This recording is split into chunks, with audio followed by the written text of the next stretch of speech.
श्री कृष्ण कहते हैं कि जीवन में एक दोस्त कर्ण जैसा भी जरूर होना चाहिए, जो तुम्हारे गलत होते हुए भी तुम्हारे लिए युद्ध करे। होने वाले खुद ही अपने हो जाते हैं, किसी को कहकर अपना नहीं बनाया जाता। रिश्ते हमेशा एक दूसरे का ख्याल रखने के लिए बनाए जाते हैं, एक दूसरे का इस्तेमाल करने के लिए नहीं। चूम लेता हूं हर मुश्किलों को मैं अपना मानकर, जिंदगी कैसी भी आखिर है तो मेरी। जो हैरान है मेरे सब्र पर, उनसे कह दो जो आंसू जमीन पर नहीं गिरते वह दिल चीड़ जाते हैं। डर रखिए वक्त की मार से, बुरा वक्त किसी को बताकर नहीं आता। धन ना हो तो रिश्ते उंगली पर गिने जाते हैं, और धन हो तो रिश्ते डायरी में लिखे जाते हैं। जहर का भी अपना हिसाब है, मरने के लिए थोड़ा सा और जीने के लिए बहुत सारा पीना पड़ता है। डूबी है मेरी उंगलियां खुद अपने लहू में, कांच के टुकड़ों को उठाने की सजा है। ताकत की जरूरत तभी पड़ती है जब किसी का बुरा करना हो, वरना दुनिया में सब कुछ पाने के लिए प्रेम ही काफी है। श्री कृष्ण कहते हैं ओस की बूंद यदि केले के पत्ते पर गिरे तो वो कपूर बन जाती है, सीत में गिरे तो मोती, यदि विषधर के मुख में गिरे तो विष। बूंद एक है परंतु उसके प्रारब्ध भिन्न है, क्योंकि उसे आकर्षित करने वालों का व्यवहार भिन्न है। इसलिए यह आप पर निर्भर करता है, आपके भविष्य में विष चाहिए या अमृत। स्मरण रखें, हम वही बन जाते हैं जैसा हम सोचते हैं, जैसा विश्वास रखते हैं। यह आपका विश्वास ही है जो ये निर्धारित करेगा कि आपको विष मिलेगा या अमृत। इसलिए अपनी सोच को सुदृढ़ रखिए, सकारात्मक रखिए, और फल भी सकारात्मक ही आएगा। श्री कृष्ण कहते हैं अनुभव की भट्टी में जो तपते हैं वह दुनिया के बाजार में वही सिक्के चलते हैं। लोगों की निंदा किए बिना दुष्ट व्यक्ति को आनंद नहीं आता। जैसे कौवा सभी रसों का भोग करता है, परंतु गंदगी के बिना उसकी तृप्ति नहीं होती। जिंदगी एक बार मिलती है, यह बिल्कुल गलत है। सिर्फ मौत एक बार मिलती है, जिंदगी तो हर रोज मिलती है। जब सोच में मोच आती है तब हर रिश्ते में खरोच आ जाती है। समय एक ऐसी गाड़ी है जिसमें ब्रेक भी नहीं और रिवर्स गियर भी नहीं है। जिम्मेदारियों की एक खूबी होती है, यह आपको कभी बिगड़ने नहीं देती। कानून की जरूरत बुरे लोगों के लिए है, क्योंकि सभ्य लोग तो शर्म से ही मर जाते हैं। किसी की तारीफ करने के लिए जिगर चाहिए। बुराई तो बिना हुनर के भी किसी की जा सकती है। मेरी खामोशी से किसी को कोई फर्क नहीं पड़ता, और शिकायत में दो शब्द कह दूं तो वह चुप जाते हैं। श्री कृष्ण कहते हैं जब से ये सृष्टि बनी है, नदी की धारा और चट्टान के मध्य सदा संघर्ष रहा है, परंतु हर बार चट्टान की कठोरता को हारना पड़ता है, और नदी की धारा कोमल होते हुए भी कठोर चट्टान को काट देती है। कभी सोचा है ऐसा क्यों होता है? चट्टान इतनी कठोर और जल इतना कोमल, चट्टान इतना दृढ़ लेकिन जल इतना लचीला होने पर भी सदा जल कठोर चट्टानों के माध्यम से अपना मार्ग बना ही लेती है। कारण केवल एक ही है, और वह है लगातार चलने की क्षमता। जल बढ़ता रहता है, चट्टान अडिग रहती है। इसी कारण जल चट्टान को काट कर मार्ग बना लेता है। इसीलिए लगातार चलते रहें, रोकिए मत, क्योंकि चट्टान जैसी हर समस्या को आप भी जल की तरह काट सकते हैं। श्री कृष्ण कहते हैं हम क्या करते हैं इसका महत्व कम है, किंतु हम उसे किस भाव से करते हैं इसका बहुत महत्व है। फल कुचलने का हुनर भी सीखिए। सांपों के खौफ से जंगल नहीं छोड़ा करते। उदास तो बहुत रहे मगर कभी जाहिर ना किया सब ठीक है, बस इसी शब्द ने सब संभाल लिया। अनुमान गलत हो सकता है, पर अनुभव कभी गलत नहीं होता, क्योंकि अनुमान हमारे मन की कल्पना है और अनुभव हमारे जीवन की सीख। अगर लड़ना ही है तो अपने कड़वे स्वभाव से लड़ो, जो किसी को अपना नहीं होने देता। गुस्सा बहुत चतुर होता है, अक्सर कमजोर पर ही निकलता है। धूप बहुत कड़ी है, बदन जल रहा है, कुछ तकलीफ जरूर है, पर घर चल रहा है। वक्त वो तराजू है जो बुरे वक्त में अपनों का वजन बता देता है। जिसमें नुकसान सहने की ताकत हो वही मुनाफा कमा सकता है, फिर चाहे वह कारोबार हो या रिश्ते। श्री कृष्ण कहते हैं जिम्मेदारियां भी खूब परीक्षा लेती है, जो निभाता है उसी को परेशान करती है। कहीं ना कहीं कर्मों का डर है, नहीं तो गंगा पर इतनी भीड़ नहीं होती। जो कर्म को समझता है उसे धर्म को समझने की जरूरत ही नहीं। पाप शरीर नहीं करता, विचार करते हैं, और गंगा विचारों को नहीं, सिर्फ शरीर को धोती है। शब्द का महत्व तो बोलने के भाव से पता चल जाता है, वरना वेलकम तो दरवाजे के गेट पर भी लिखा होता है। मन की लिखूं तो शब्द रूठ जाते हैं, और सच लिखूं तो अपने रूठ जाते हैं। जिन पैसों में अपनी मेहनत की महक ना हो, वह पैसा सुख के साधन तो दे सकता है, लेकिन मन को शांति नहीं। बचपन कितना खूबसूरत था, तब खिलौने जिंदगी में थे, और आज जिंदगी खिलौना है। श्री कृष्ण कहते हैं, आपने किसी फल को पेड़ से अलग होते हुए देखा है? बड़ा दुख होता है जब आप अपने उद्यम से अलग होते हैं, परंतु ये दूरी भी आवश्यक है। आप फल को ही ले लीजिए। अपने जीवनदाता वृक्ष से अलग होकर ये न केवल किसी की भूख शांत करेगा, अपितु इसके भीतर के बीज से एक नए वृक्ष का सृजन भी होगा और कई फल उगेंगे। सृजन की प्रतिक्रिया में पीड़ा आवश्यक है। यदि पीड़ा नहीं होगी तो सृजन नहीं होगा। पीड़ा अपने उद्यम से दूर होने में, इस फल की भांति हम मनुष्य को भी अपने उद्यम से, अपने सगे संबंधियों से अलग होना पड़ता है। और यही अलगाव एक नए सृजन को, एक नई सृष्टि को, एक नए विकास को जन्म देता है। इसलिए ऐसे अलगाव से दुखी मत होइए, उसका स्वागत कीजिए, क्योंकि ये विकास की नींव है। श्री कृष्ण कहते हैं, गलत फहमी में जीने का मजा ही कुछ और है, वरना हकीकतें अक्सर रुला देती है। जब तक रास्ते समझ में आते हैं तब तक लौटने का वक्त हो जाता है। यही जिंदगी है। प्यार नहीं बिकता किसी के लिए, मगर इंसान बिक जाता है अपने मतलब के लिए। जब तक किसी अपने से धोखा ना मिले तब तक समझ नहीं आता कि जिंदगी क्या है। काश उस जाते हुए वक्त को रोक सकते, आपके साथ गुजरा हुआ हर समय जोड़ सकते।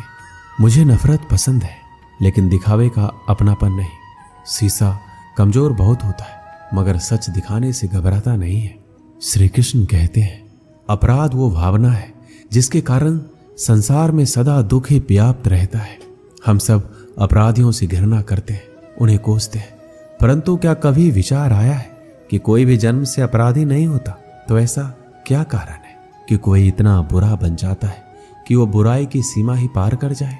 कारण है कामना। यदि कामना पर नियंत्रण ना रखा जाए, यदि कामना को पूर्ण करने के लिए परिश्रम ना किया जाए, तो वो तृष्णा में बदल जाती है, और तृष्णा लालच में, और लालच छल में, और छल करते ही मनुष्य अपराध की ओर अपना पग बढ़ा देता है। इसलिए ये अत्यंत आवश्यक है कि मन की कामनाओं पर नियंत्रण रहे। यदि मन पर नियंत्रण रहेगा तो अपराध पर स्वयं ही नियंत्रण हो जाएगा। हम सबका मन करता है कि हम जीवन में ऐसे शिखर पर पहुंचे जहां हमसे ऊपर कोई ना हो, जहां हमें कुछ करने की आवश्यकता ना पड़े। कुछ लोग इस शिखर पर पहुंच भी जाते, परंतु उनका मन सदा विचलित रहता है। मनोरंजक बात है ना कि जिस विश्राम को पाने के लिए हम इतनी मेहनत करते हैं, इतना परिश्रम करते हैं, वो हमें मिलता ही नहीं। कारण स्वयं सोचिए, वन का राजा होने के पश्चात भी सिंह को शिकार करने के लिए परिश्रम क्यों करना पड़ता है? क्योंकि राजा होने का अर्थ ये नहीं कि वो सदा सोता रहे और मृग स्वयं उसके समक्ष आकर कहे, आइए महाराज, मुझे खाकर अपनी भूख मिटाइए। तो ये समझ लीजिए, कार्य आपके परिश्रम से संपन्न होते हैं, केवल कामना से नहीं। यदि आप नीचे हैं तो सदा स्मरण रखिए कि आपका परिश्रम ही आपको ऊंचाइयों पर ले जाएगा, और यदि आप ऊंचाई पर हैं तो वहां पर भी रहने के लिए आपको निरंतर परिश्रम करते रहना होगा। अर्थात परिश्रम से मुक्ति नहीं है, क्योंकि परिश्रम ही जीवन है। भगवान श्री कृष्ण कहते हैं कि डरो मत, ईश्वर हमेशा तुम्हारे साथ है। जब कभी हमारे मन में डर पैदा होता है तो हम भयभीत हो जाते हैं और कई सवाल मन में उथल पुथल मचाने लगते हैं कि अब क्या होगा, कैसे होगा, क्या हम हार जाएंगे या फिर कहीं ये अंत तो नहीं। हमें अपने आसपास वो सभी चीजें दिखाई देने लगती है जो वास्तव में होती ही नहीं है। हमारे मन की कल्पना ही हमारे मन के डर को जन्म देती है, और ये डर हमारे वर्तमान और भविष्य को नष्ट कर देता है।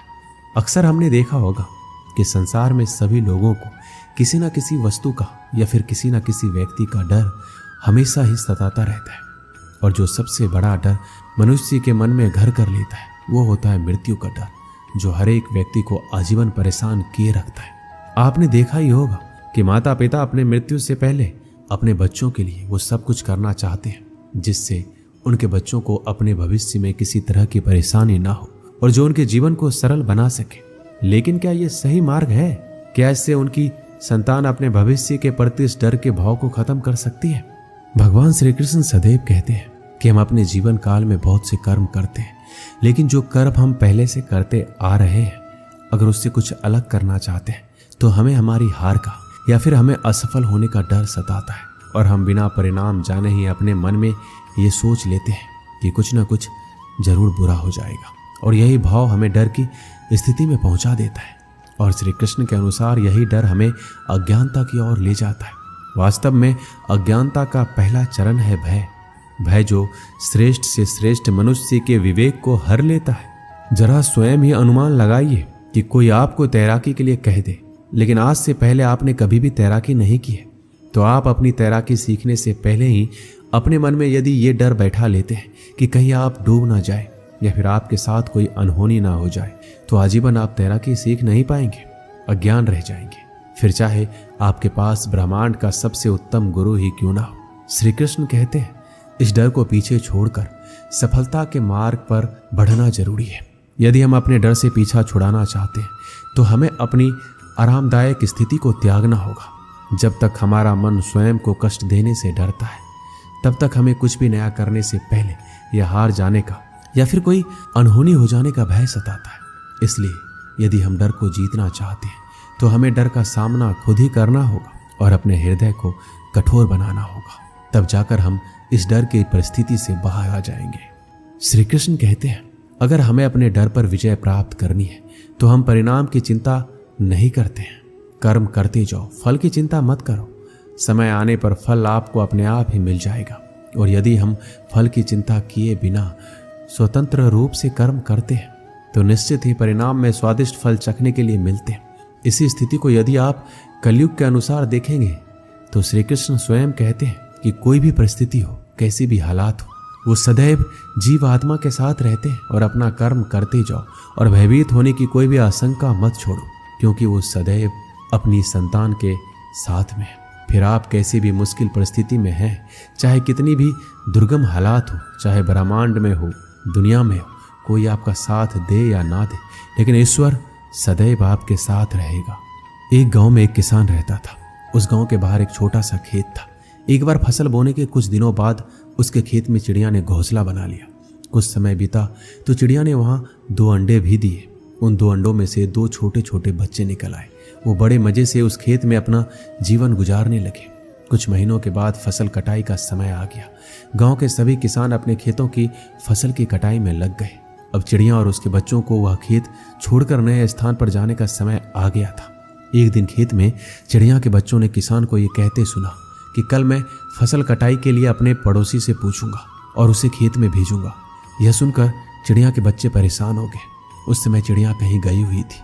जब वो वापस लौटी तो बच्चों ने उसे किसान की बात बताई कि माँ, आज हमारा यहाँ अंतिम दिन है। रात में हमें दूसरे स्थान के लिए यहाँ से निकलना होगा।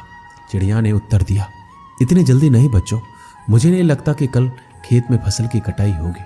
चिड़िया की कही बात सही साबित हुई। दूसरे दिन किसान का पड़ोसी खेत में नहीं आया और फसल की कटाई नहीं हो सकी।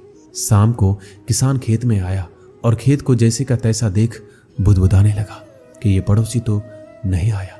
ऐसा करता हूँ कल अपने किसी रिश्तेदार को भेज देता हूँ। चिड़िया के बच्चों ने फिर किसान की बात सुनी और परेशान हो गए। जब चिड़िया को उन्होंने ये बात बताई तो वह बोली, तुम लोग चिंता मत करो, आज रात हमें जाने की जरूरत नहीं है। मुझे नहीं लगता कि किसान का रिश्तेदार आएगा। ठीक ऐसा ही हुआ और किसान का रिश्तेदार अगले दिन खेत नहीं पहुंचा। चिड़िया के बच्चे हैरान थे कि उनकी माँ की हर बात सही हो रही है।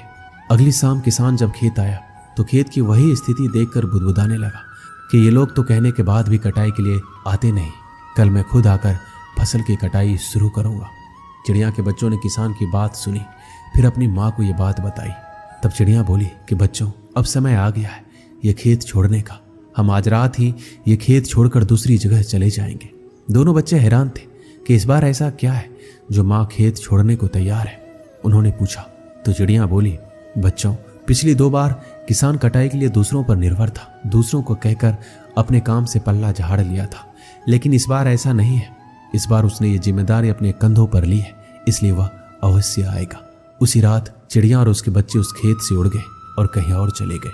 इस कहानी से हमें यही सीख मिलती है कि दूसरों की सहायता लेने में कोई बुराई नहीं है, किंतु यदि आप समय पर काम शुरू करना चाहते हैं और चाहते हैं कि वह समय पर पूरा हो जाए, तो उस काम की जिम्मेदारी स्वयं लेनी होगी। दूसरे भी मदद उसी की करते हैं जो अपनी मदद खुद करता हो। दोस्तों, इस वीडियो में बस इतना ही। मिलते हैं अगली वीडियो में। अपना ख्याल रखिएगा। जय श्री कृष्ण।